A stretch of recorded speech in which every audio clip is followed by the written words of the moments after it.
All right, it is now 10:01 a.m. So let's go ahead and get started. I think we still might be missing Donald Yu. So hopefully he will be able to join us. Dr. Garcia has already let me know that he probably will not.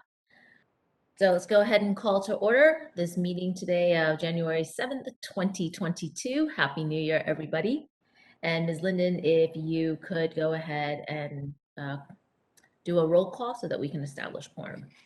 Okay, great. Good morning, everyone. Member Brandwein, Here. Dr. Garcia, Dr. Kawaguchi, Member Linden, here, Dr. Pruitt, Here.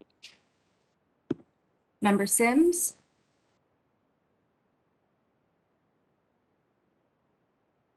Here. great. Dr. Turetsky, Here. Member Yu, Vice President Moridomi, Here. and Dr. Wong. Here. So it looks like we have quorum. If we could go ahead and go on to item number 2, public comment for items not on the agenda. Madam Moderator, if you could open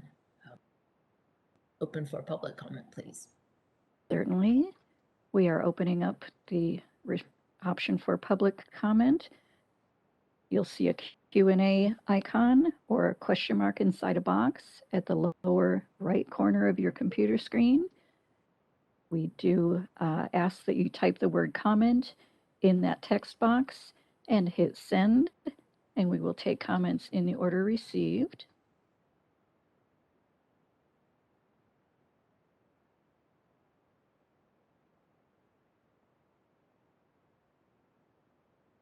And a quick good morning to Board Member Yu. If you'd like, we can do a mic check at this point.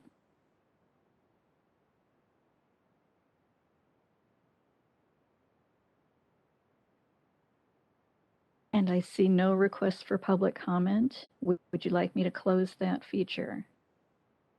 Yes, please. Thank you. All right, welcome, Donald. All right, so now, since we don't have any public comment, let's go on to item number 3, legislation regarding AB 407 and AB 691. Shara or Mark, do you want to talk to us about this? Yes, of course. Good morning, members. This is Sharon Murphy, Executive Officer. This item came to our attention during the break. Within the changes invoked in order to give optometrists the ability to test for COVID and to for COVID, there was an unintended removal of the authority to direct the laboratory testing. We don't have a lot of expertise within the staff of the prevalence of this authority being used by our licensees. So wanted to take this opportunity to quickly in this ad hoc meeting, ask about the authority, ask about its use within the professional field, and then gauge whether or not the board wants us to look into additional options, begin to do some research and look at how we might be able to sorry, I apologize. Look how we might be able to address this through legislative action. So with that, we can read through memo, or if folks want to just begin, perhaps asking our professional members their understanding of the prevalence of optometrists directing laboratory tests or laboratory clinics, and how far-reaching this authority might be needed.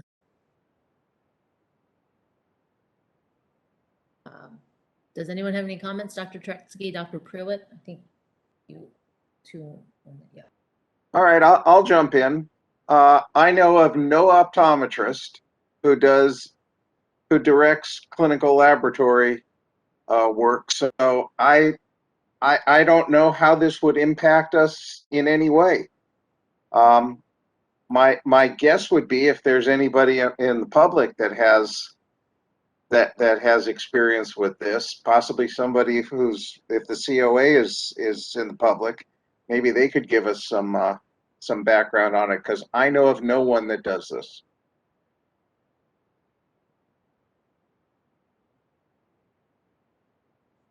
I don't know anyone that is in charge of a lab either, but I guess my concern is that since it was already in law to take it away in case in the future, someone wanted to be in charge of a lab. It seems silly to take away what was already in existence. So if COA, like Dr. Trexie's saying, if COA is a participant, I would like to hear from them. Otherwise, maybe we could reach out to COA.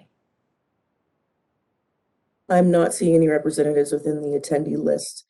We did speak with COA about their intent. If this was an intended consequence of their legislation, it was not. We did not talk about the prevalence, but we certainly can work with them to open up to their membership and perhaps do some sort of survey that would gauge the prevalence of this and give us an understanding of just how many licensees we might have impacted or how many operations this is actually occurring within. Thanks, Shara.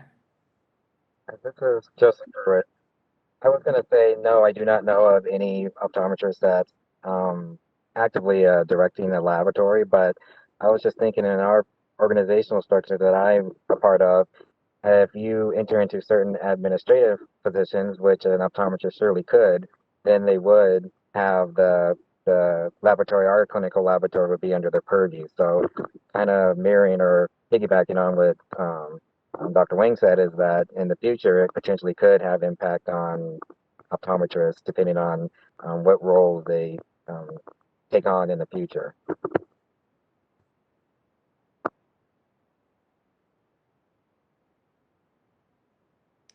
Does anyone else have any comments? This is Sid Brandvine, public member.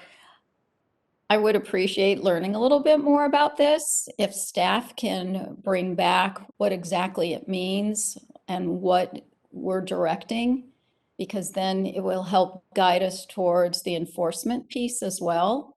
If this is oversight, for example, on a lab, that might be an optometrist's office conducting a certain test, or does this open up to being based in other offices that do tests or other facilities such as Quest? I don't know, but I would certainly appreciate learning what our responsibility is from a regulatory standpoint and enforcement as well. Thank you.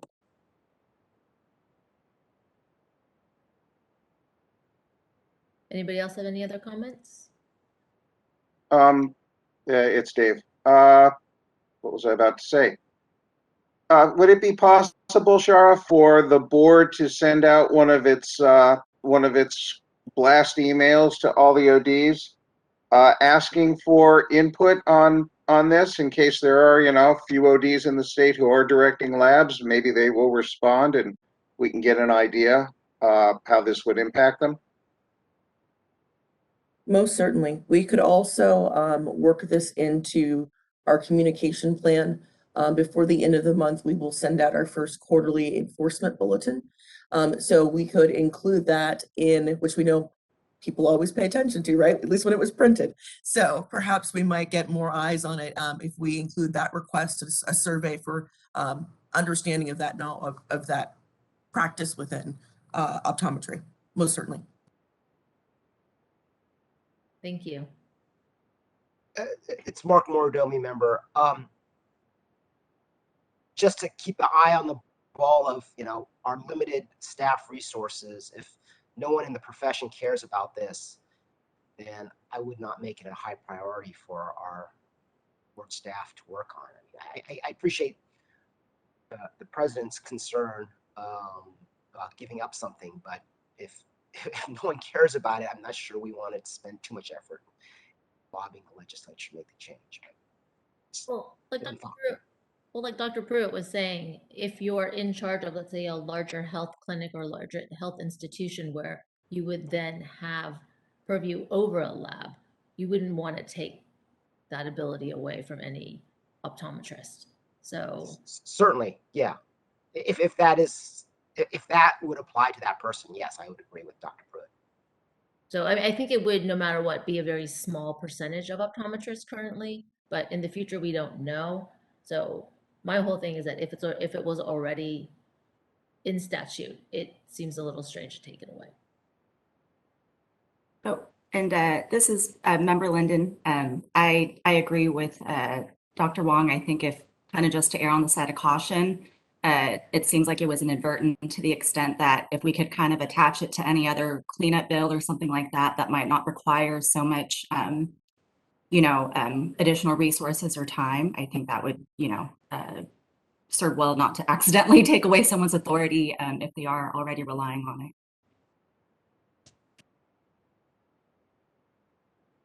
All right, does anybody else have any other comments?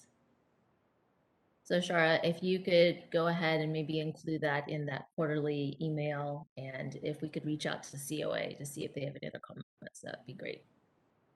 This is Donald. Just one comment. Wouldn't there be legislative history whenever they're taking something out or they're adding something? It usually would be reflected if it was intended in the legislative history. I mean, it would seem like if someone just were to look at that, we could determine pretty quickly if it were inadvertent or if it was intentional. We can also look at that, definitely. Thank you so much. I want to make sure, I'm not sure if we have any interested attendees, but just an opportunity to open public comment for this item. Yes, let's go ahead and, if we could, go ahead and open up public comment, please. Certainly. So we have opened up the opportunity to give public comment. If you'd like to comment on this issue, you can open up the Q&A feature through the question mark inside a box at the lower right corner of your computer screen. And you can type the word comment and click send.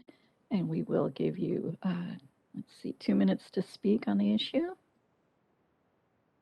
And we are displaying instructions on the screen.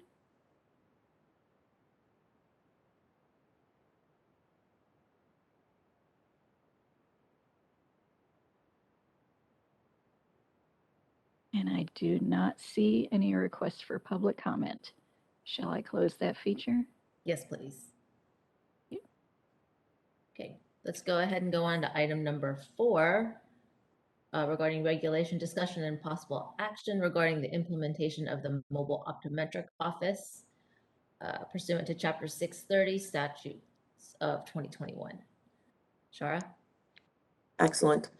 As all of you remember, we had 2 bills, Assembly Bill 896, and then our sunset bill, Assembly Bill 1534, which gave the parameters for our mobile optometric office program and for those mobile optometric office owners and operators, giving an opportunity for nonprofits not aligned with optometry to be able to be a conduit for services to those who are underserved.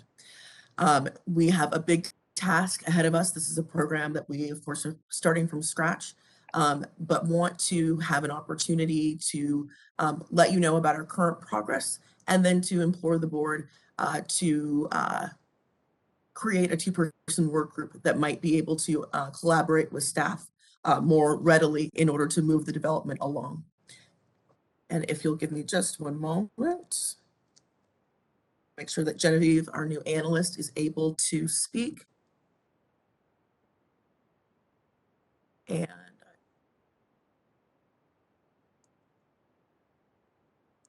And Genevieve, you now have the ability to unmute yourself if you wish.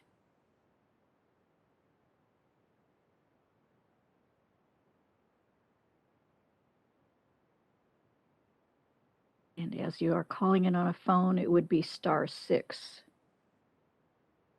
And while we're waiting for Genevieve, I just want to give her a short introduction. Genevieve joined our team just at the end of last year. She is the mobile optometric office coordinator.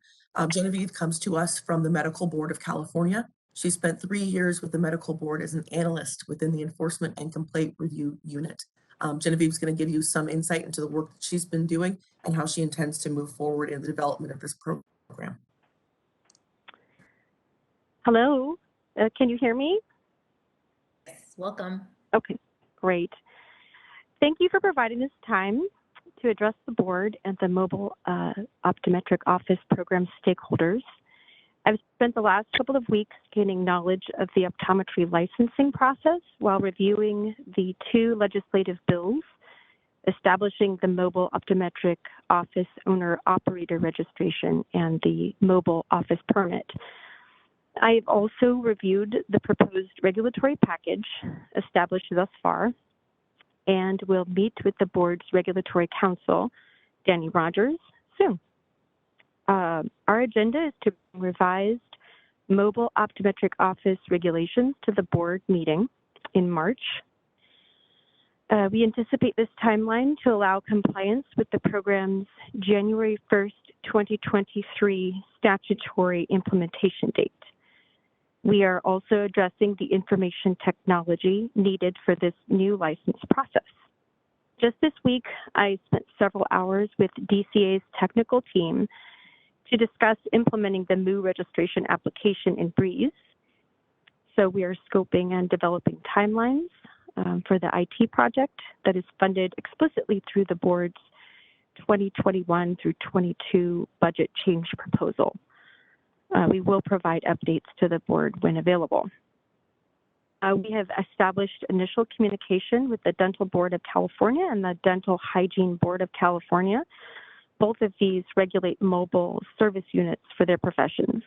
So in the coming weeks, I will also engage various stakeholders such as California Vision Foundation, Lions Club, and Healing California to deconstruct their nonprofit volunteer-based events that provide optometry services to the public. These long-standing charity organizations will provide insight into the logistics of this service model. We're also working to identify and engage the nonprofits who will seek authority under this new program. And our project timeline includes engaging Vision to Learn, who is our target population, whose target population is school children. We believe that Vision to Learn will be the predominant service provider, and as such, we strive to create a regulatory framework that most easily addresses the needs of those students and their families after service delivery. I eagerly await working with the members of the board who will serve on the MOO work group. Their input will be vital as the board creates and launches a program that will help to expand optometric care to underserved populations while fulfilling the board's mandate and protecting the public. Thank you. Thank you, Genevieve. Excellent. And if we want to, I apologize, Dr. Waller, if we want to, if any board members might have questions about our progress up to now and the intended next steps, would love to be able to answer those now. Does anyone have any questions or comments? I do, more building member. So why a work group as opposed to having a committee work on it? So we will likely bring back the implementation, particularly, right, we'll bring back regulations to the board, but a work group, of course, gives us an opportunity to have ad hoc meetings. So when Genevieve comes up against, Lions Club does this, is this really how we do it though within our brick and mortar offices? Is this how optometrists operate on a regular basis? She's able to call those two board members up, have a discussion about that, and then continue on formulating her plan for development. Okay, so ideally that would be, you'd like some professional members on that work group. That would be very helpful, yes. Anybody else have any other comments or questions? Does anybody want to volunteer to be on the work group? That would be. If I may, Dr. Wong, I don't want to discourage any public members from participating. I think that, of course, always is a needed perspective within our development of our programs.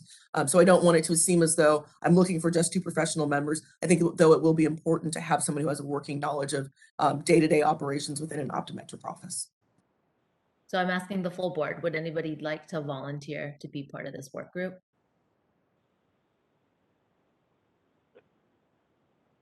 Right. I'm happy to volunteer as a public member. I know I don't have the professional expertise, but to the extent I could, be helpful, I'd like to be involved. Right. Thank you. Eunice. Member Linden. Thank you. Anybody else? Lillian, it's Dave. I'd be happy to do it. Again, my time might be limited on this, so if I was taken off the board, if my grace period ends, would I still be able to participate as part of the committee?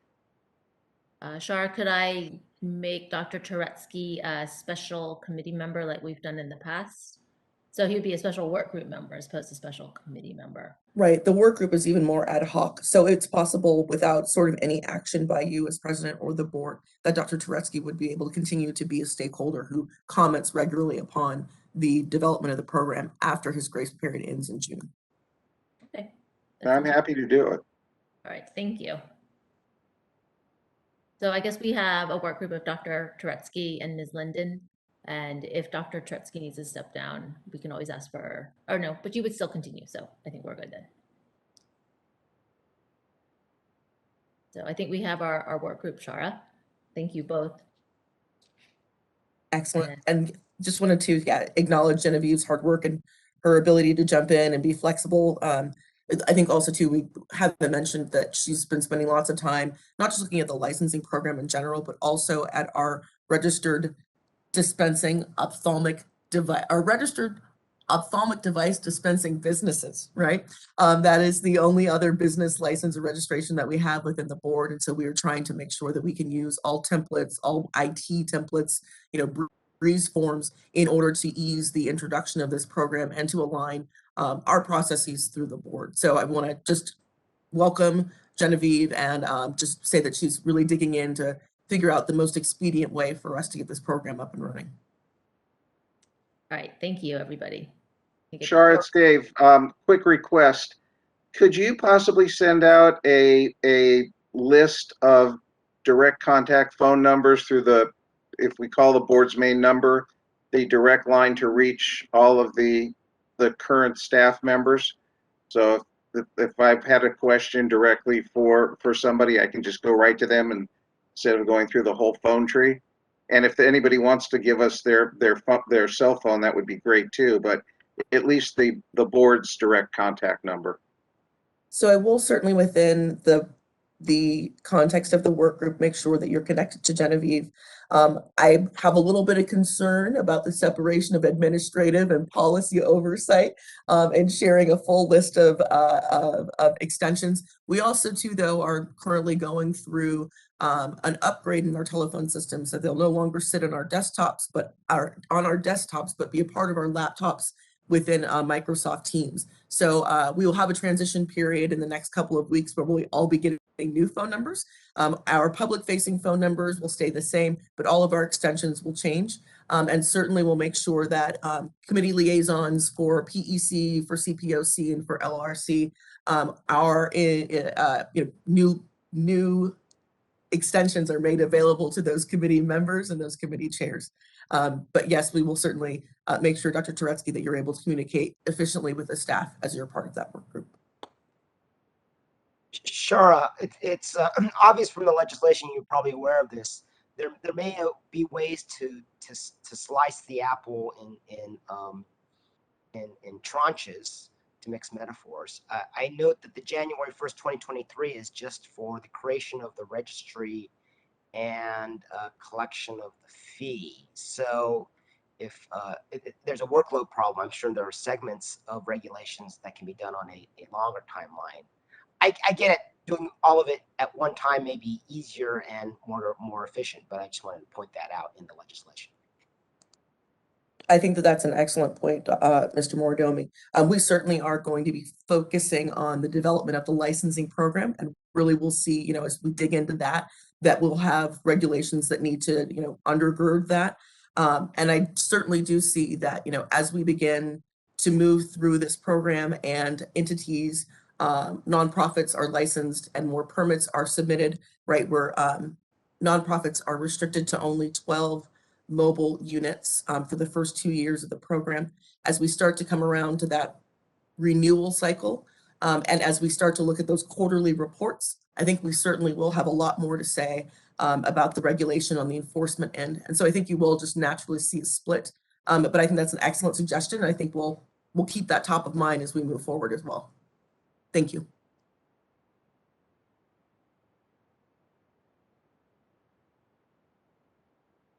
So I think we probably need to open up for public comment at this point.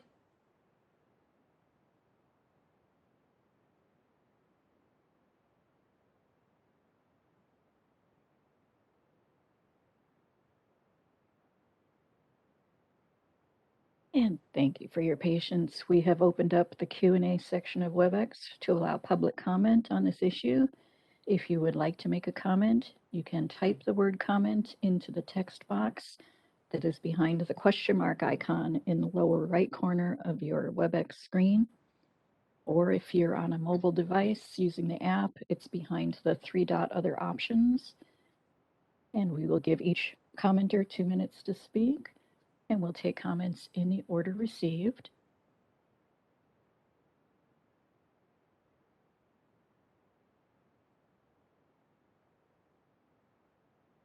And I do not see any requests for public comment. Shall I close that feature? Yes, please. Thank you. Okay, let's go ahead and go on to item number 5, which is closed session.